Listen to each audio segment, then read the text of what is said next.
ஆவடி அருகே திருமுல்லைவாயில் சிடிஹெச் சாலையில் மழை வெள்ளம் தேங்கியிருப்பதால் வாகன ஓட்டிகள் அவதியடைந்து வருகின்றனர்.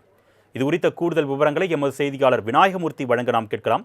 வணக்கம் விநாயகமூர்த்தி, இந்த தேங்கியிருக்கக்கூடிய மழை வெள்ளம் என்னென்ன பாதிப்புகளை ஏற்படுத்தியிருக்கு விவரங்கள்? வணக்கம் மகேஷ். வங்கக்கடலில் உருவாகியுள்ள டிட்வா புயல் காரணமாக தமிழகத்தில் தொடர்ந்து பல்வேறு மாவட்டங்களில் கனமழையானது பெய்து வருகிறது.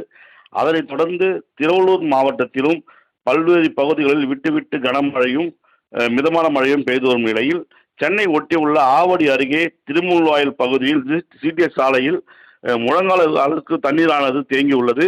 இந்த மழை தண்ணீரில் அந்த வழியாக செல்லக்கூடிய இருசக்கர வாகனம் மற்றும் 4 சக்கர வாகனங்கள் என கனரக வாகனம் அனைத்துமே இந்த நீரில் நீந்தி செல்கின்றன. இதனால் அந்த நீரில் நீந்தி செல்வதால் தற்சமயம் பள்ளிகளும் விட்டு மாணவர்கள் வீட்டுக்கு செல்கின்றனர். இதற்கிடையில் இந்த தண்ணீரில் முழுங்கால அளவுக்கு தண்ணீர் தேங்கியுள்ள நிலையில் வாகன ஓட்டிகள் மிகவும் அவதி அடைந்து வருகின்றனர். சில வாகனங்கள் அந்த தண்ணீரிலே பழுதடைகிறது.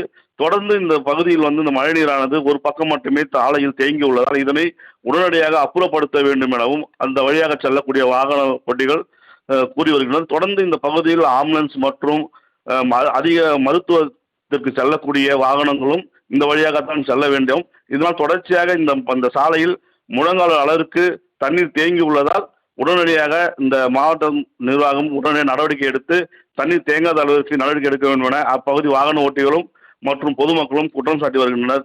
ராம்குமார். கூடுதல் விவரங்களுக்கு நன்றி விநாயகமூர்த்தி.